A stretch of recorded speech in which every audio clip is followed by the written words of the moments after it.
Kgang ke tsana kwa bonga motho a ga isome ditlhogo tsa tsone tsare kgosi Malope ya bobedi o tlhophile go etelela ntlo ya dikgosi.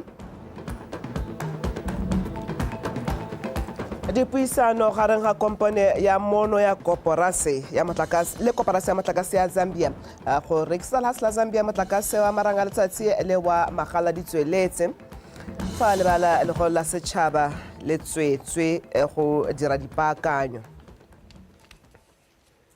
Motho ga dumela nna ke Honora Banteng Kalakachane go rana dikgang tse ka puo ya diatla ke Tshepiso Sekolo mme Edwin Mashakgomo tla latela ka tsa metshameko ha re tsena ka tlhamalo mo go tsone phutego ya ntlha ya ntlo ya dikgosi ya botlhano e tsweletse maloko a mašwa se tsa ikanisitswe be morago ga tlhophiwa modulasetilo o mošwa le mothusi wa gagwe go ne go ntshetswe maina le mararo a neng a emetse maemo a bodulasetilo e bang kgosi Puso Gaborone, kgosi Malope wa bobedi le kgosi Kgari wa boraro. Kgosi Malope o hentse maemo a bodulasetilo ka batlhophi ba le 20 a sala morago ke kgosi Puso Gaborone ka batlhophi ba le baroba bongwe ha kgosi Kgari ene a bone batlhophi ba le bararo. Maemo a mothusa modulasetilo wa ntlo ya dikgosi a tserwe ke kgosi Kahiko ka batlhophi ba le 24 ene a sala morago ke kgosi Letlamoreng wa bobedi ka batlhophi ba le 5 fa kgosi Tshipe ene a bone batlhophi ba le 4. Ntlo ya dikgosi e tshwere maikarabelo a go naya palamente bogakolodi go ya ka molao motheo wa lefatshe leno mo dikganyeng tse di amanang le setšhaba. Lo leboga thata gore lo beile tshepo mo go nna gore nka etelela ntlo e ke lo leboga hela thata marara nkere ke a go leboga kgosi Puso Gaborone ka ke tsa mo go wena re tla tsweledisa hela re ira tiro e ntle hela ya ka lo wena o no e dira. Let me on behalf of the House congratulate Botswana for the smooth running of the elections on the 30th of October 2024 as well as ushering a new government in a very peaceful manner. The peaceful national elections and smooth transitions of power post Botswana as a shining beacon of democracy. Ntlo ya Dikgosi takes pride in the overall disposition of Botho, Maitseo, and living our traditional adage. Ntlo ya Dikgosi pledges to work well with the new government through our tried and tested processes of consultation, e leng therisanyo. Dipuisano gareng ga kompone ya monogae ya A&E Energies le koporase ya motlakase ya lefatshe la Zambia di tsweletse gore kompone ya A&E Energies e rekisetse lefatshe la Zambia motlakase wa marang a letsatsi wa selekanyo sa 35 megawatts ga mmogo le motlakase wa selekanyo sa 500 megawatts o hetlhiwang ka magala. Dipuisano tse di tla jaana lefatshe la Zambia le aparetswe ke tlhaelo ya motlakase ka molao wa company ya A&E wa 2007 di company tsa mono di letlelelwa go ka rekisa motlakase mme bo tsere sebaka seno gore kompone eo ya monogae e tsena mo kgwebong ya go hetla motlakase go itirela madi le go tlhama mebereko. The view to place in Botswana as a net exporter of power, so that the power that we produce so far and the projects that are in line that have been approved, whether renewable or thermal, and thermal is reference to coal mainly, they will lead to Botswana being able to produce more power than it needs, and therefore being able to sell that power through the Southern Africa Power Pool, SAP. We developed a 20-year plan, which we call Integrated Resource Plan, from 2020 up to 2040. In there, we have quite a number of projects, and one of them is Mama Bula, which we recently awarded to a company called Jindal, 600 megawatts. Kansele ya kgaolo ya Chobe mo Botswana le ya Zambezi kwa Namibia di dirile ditumalano go dirisanya mo megameng e harologaneng. Tumalano eo go kaiwa e tla tsamaisana le melao ya bahatsi o mabedi le ditogamano tsa one tsa ditlhabololo. Phutego eo e ne e tshwaretswe kwa Kasane. Thuto ga le itsewe le ke ne tla tsosomole kae ba go rulaganyeditse pego. Tumalano tse dikhansele tseo di akaretsa go tla ka methale ya go letlanya batho ba dikgaolo tsa Chobe le Zambezi go itebagantswe le ditiragalo tse di fetileng tse di feletseng di gapile matshelo a batho. Mo tumalano eo gape mafatshe ao a tsaya seo e le sebaka tsa go tshwaragana mo mehameng ya itsholelo go tlhabolola matshelo a batho. The 25th of July 2024 here in Kasane, our government Ka kgwedi ya Phukungwaga ono rena ra baya monwana tumalano ya go dirisanya mo mehameng ya itsholelo, tikologo le tsamaiso ya go ntsha matlakala, tiriso ya ditsompelo, metshameko, ngwao le tirisanyo ya batho mo dikgaolong tsa Chobe, Zambezi. Culture and people-to-people linkages. Importantly, this agreement Se se botlhokwa ka tumalano e ke gore re tsile go nna le komiti e tshwaraganetsweng e tla itebaganya le mehama e farologaneng ya ka iratsa ya bojanala, botsogo le tsa itshireletso, mme se se tla thusa gore re atlege mo go se re se dirang. tourism, health, security, so that we are able to coordinate our activities much better.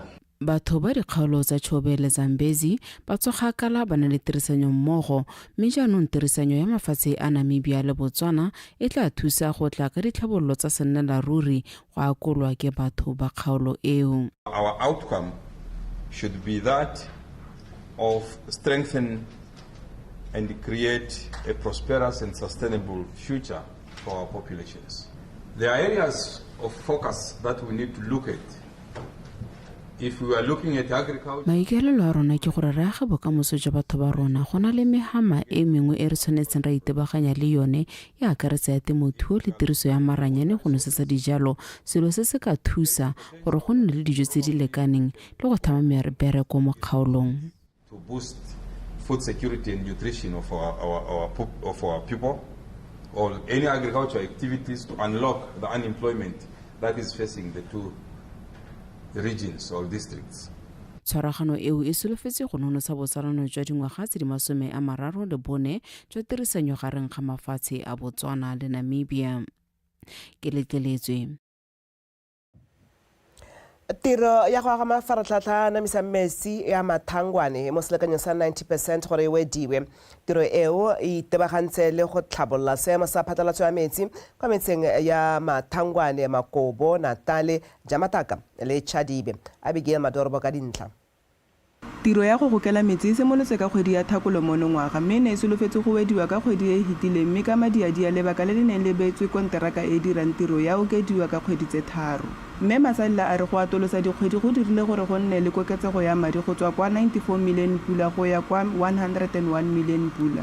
Project ya rona la Nthanta e ne e covera Mathangwane le Makobo le Jamataka le Natale, but at the end ena hela e tsenya Jojo Masomo. Scope sa rona sa ntlha ne le project ya rona e upgrade di pump station ya go Blue Town hela gona hala Blue Town ha re simolla project ya rona teng. Ne nkile ka supa before gore kana metsi a ra anwang a ta tswa go Shashedemo ebe a ta pompiwa go tswa ha Blue Town pump station a ba go tsena go Mathangwane go tsongwa a baya Makobo le Natale go teleja Mataka hela ya ebe re upgrade a pump station ya Mathangwane ebe re boara ga pump station e ntšha ko Makobo e le gone gore re batla gore re tsenye dipompo tse dikgolwane tse e leng gore di tla kgona gore di ka kgona go phusha metsi a mantsi ka bokete jo bontsi. Bana le seabe ba galaleditse tiro e koporasi ya metsi e dirang, ba tlhalosa fa lešekere la lethoko la metsi le le kwa godimo e tla nna selo sa maloba. Go leboga thata gore morago ga lebaka go sena metsi mo wading ya Jojo Masomo, mme mo wading tse basimane bombonda go na le metsi gore tota go aga tota mealo e ba e dirang bana ba akantse jaanong ka go setse go diragetse. Re lebogela seo gore batho ba ta thapa. Tsamaiso ya metsi mo motseng wa Mathangwane ke mathata le mo maphatšhephatšhe le mo sentara ya metsi go nale ditanga kana di ka tshwara 5 re supply bo Chadi re supply bo Makobo bo Jamataka jaaka go ne go buiwa, mme dikgotana tsa rona a ke re a gona metsi. Gokelo e ya diphaepe tsa metsi e solofetse go wediwa ka kgwedi ya Tlhakole ngwaga o tlang. Abigail Madorobo, BTV News, Francistown.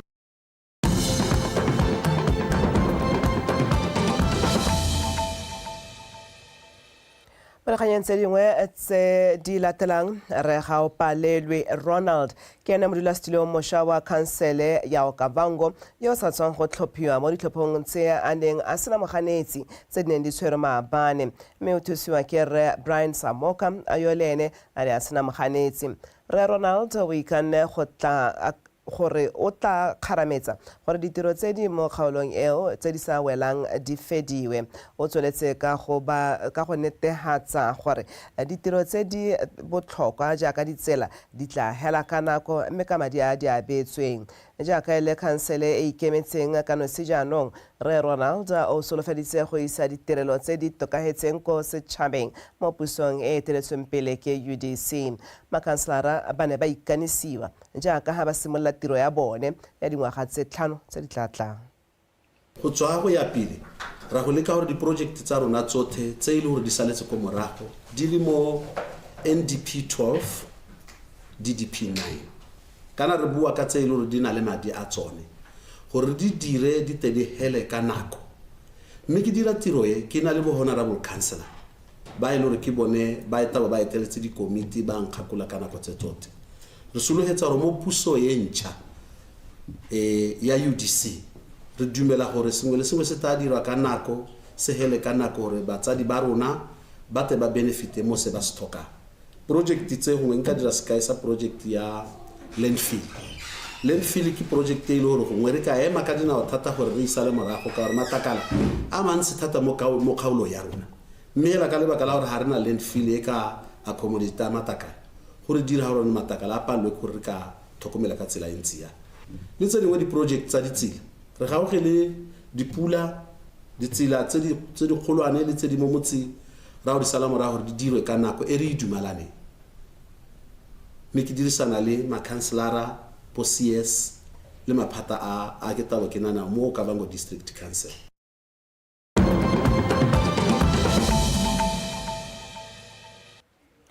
Re sa ka tlhamelo yaanong dingwe tsa dikgang tsa di diragalang kwa mahatshe a sele. Ntwa ya Russia le Ukraine e santse e tsweletse mme se se lehatshe la Russia sebaka sa go atolosa kgolagano ya lone le mahatshe a kgaolo ya Balkan. Lehatshe la Russia le bolela le tswa kgakala na le tlhotlheletso e kgolo mo mahatsheng a Balkan mme seo se bakile kgotlang ga gare ga mahatshe ao a Balkan le a bophirima. Mahatshe a kgaolo ya Balkan a bona mo botlhaba jwa Europa mme a akaretsa mahatshe a Serbia, Romania, Croatia, Bulgaria le Albania le a mangwe. Lefatshe la Turkey le mo kgaolong ya Balkan Peninsula mme seo se tlhalosiwa fa se dira gore go nna motlhofo gore le ka tlhotlheletsa mafatshe a mangwe a kgaolo ya Balkan. Lefatshe leo le supile fa le ikaelela go oketsa tlhotlheletso ya lone mo kgaolong eo. Ka nako ya lone ya bofelo le kgaolo eo e nile kgwedi eno fa tonakgolo wa Montenegro a etetse koo. Ka kgwedi ya Phalane monongwaga tautona wa Turkey Recep Tayyip Erdogan o ne a etetse mafatshe a Albania le Serbia. The Balkans is quite a successful story for Ankara. Kgolagano ya kgaolo ya Balkans ke nngwe katlego e kgolo ya Turkey lebaka la konokono e leng gore lefatshe leo le ntse le dira tiro ya go tsereganya mo kgaolong.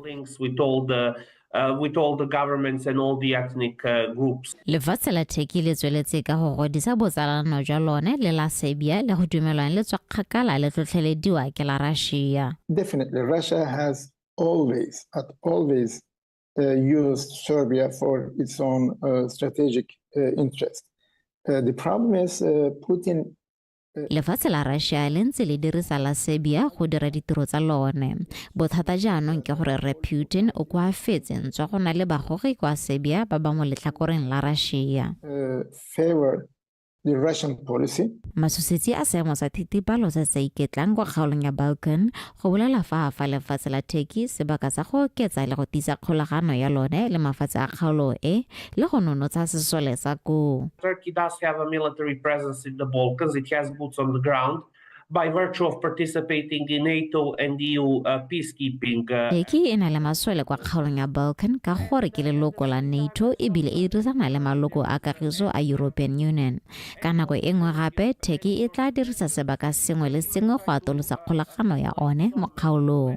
Political points by trying to be something as a go between the involved parties. Bontsi jwa mafatshe a Balkans ga se maloko a lekgotla la European Union mme a eletsa go nna maloko. Go bolela fa se sa tseye mafatshe ao sentle mme se fe lefatshe la Turkey sebaka sa go godisa kamano ya lone le mafatshe a mangwe a kgaolo e. Laone Legwale, BTV News. Amagala jaanong Edwin Mashakgo mo tla ka tsa metshameko.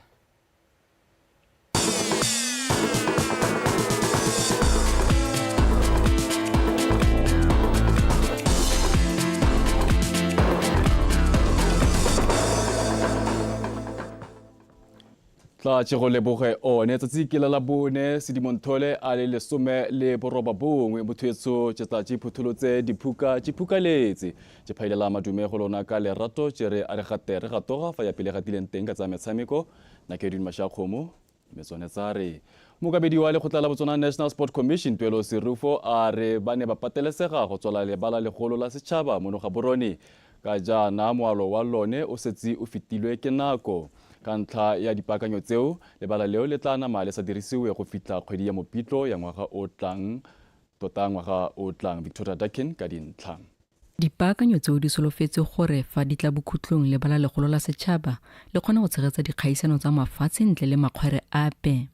Motswana o ka lemoga gore Botswana o na le keletso ya gore ga go ya ko pele a tshegetse kana a bidele go tshegetsa metshameko ya mahatshehatse ye mengwe e leng gore e ka include bone bo athletics. Lebala le lengwe le ntse le se mo tirisong ka mabaka a dipaakanyo ke la Molepolle Sport Complex le ntse le tlhokana le paakanyo ya motlakase go ntšhafatsa dikago go baakanya seemo sa metsi le motlho wa maitirelo kgotsa artificial turf ya lebala leo e mo seemong se se sa nametseng.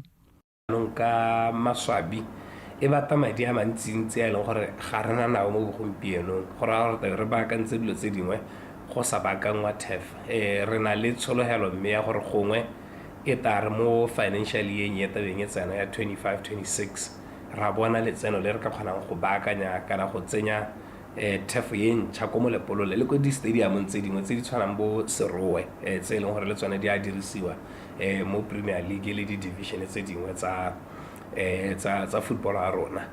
Kwa lebalela Lobatse Sport Complex go setse go kgonne go baakangwa dipone gore di kgona go tsamaelana le seelo se se lopiwang ke lekgotla la Confederation of African Football CAF. Serufo a tlhalosefa gape ba le mo lenaneo la go reka ditilo tsa batshameki tse di maleba. Jaanong metironyana e bokete ye le gore yone mo bogompienong re santse re ira di-design go tswa be re procura ke ya gore ra tolose di-showera le di-bathrooms di oketsege ka palo gone re na le tumelo ya gore go ta kgonagala ko Francis Town ko Lobatse re ka kgona go thubanyana ga lebe re oketsa so seo ke se ile re dumela gore tabe re se dira in the next financial year. Lekgotla la Botswana National Sport Commission le solofeditse go tswelela le tlhabolola mabala a metshameko otlhe go rala lefatshe leno go netefatsa fa nna mo seemong sa go tshegetsa dikgaisano ka go farologana ntle le bothata bope. Victoria Dakin, BTV Sport, Gaborone. Mo motshamekong o le mongwe fela wa maabane wa FNB Premiership ditlhopha tsa moepo wa ditemane Orapa United le Jwaneng Galaxy di iponetse ntlha setlhopha morago ga go tshameka maleka a nno setlhopha ko lebaleng la Itekeng ko Orapa. Nno ya Orapa United e tsene ka leoto la gago fa one mabaya mo motsotsong wa bo 43 pele fa Thero Setsile a lekalekanya dino mo karolong ya bobedi. Maduo a o tlogela Galaxy mo maemong a bone ka dintlha di le 21 fa the Ostriches ba le mo maemong ba bana le metshameko e le mebedi mo satleng ba le mo maemong a bosupa ka dintlha di le 16. Galaxy ba tla lebagana le SWA Flamingos ka matlhatso pele ga malatsi a boitapoloso fa Orapa United ba tla lebagana le sa Township Rollers. ra di konetelela jaanong. Utlwa mokamedi wa tsa dikgaisano kwa lekgotleng la Botswana Boxing Association Phetogo Tsheko a re lebaka legolo la gore ba reteletswe ke go tsaya karolo mo dikgaisanong dipe tsa mafatshefatshe monongwaga ke letlhoko la barotloetsi le la madi a go itlhokoletsa dikgaisano tsa selebego seo. Mothwetsho Mahatla Anku a itsewe ke moegami a rutlwe Refilo Lekorwe. Monongwaga lekgotla la mabole monoga le reteletswe ke go romela boramabole le bommamabole kwa dikgaisanong tsa mmamma tsa diolimpiki ga mmogo le tsa Africa Championship.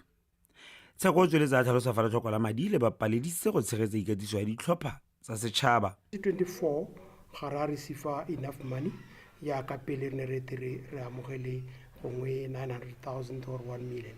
Gompieno ile ya ga madi a tswa ra bo re neelwa 390,000.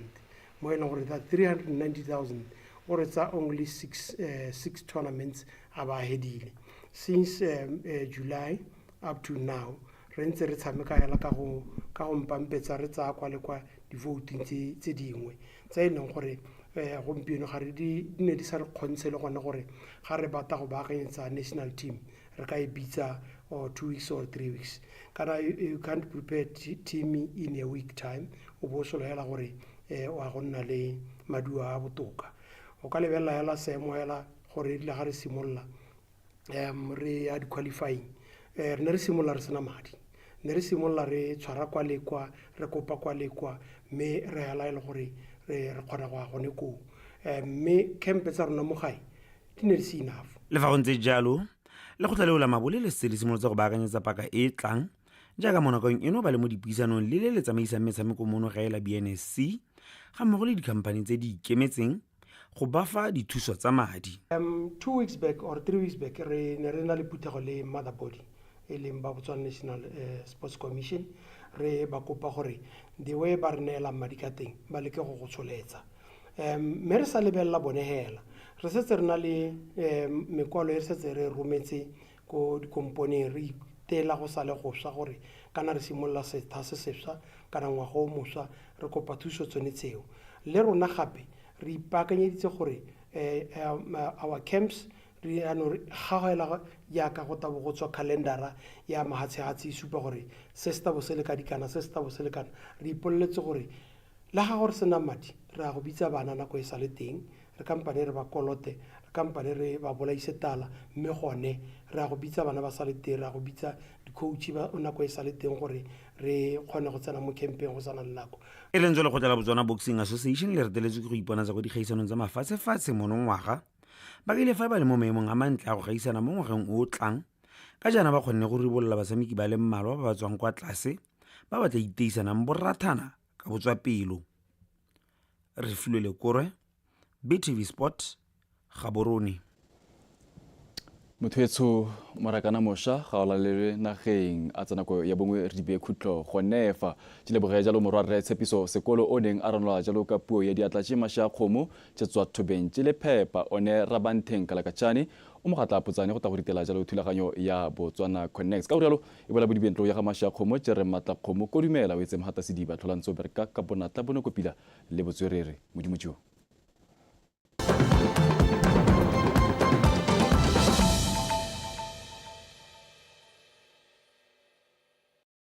Lona ba sepodisi ka ke le itse thata ebile ke berekile le lona ke a itse boineelo ja lona mo tirong ye ke bo itse tota le bereka jaaka batho ba ba senang dikgwetlho mo matshelong a bone le ko ba berekelang teng ha o lebile mapodisi o ka tsaya gore le police station tse ba tswang go tsone ke magasigasi ke mahelo a siameng a siametseng gore go berekwe mo go tsone mme go sa nna jang o bona ka ha ba dirang tiro ya bone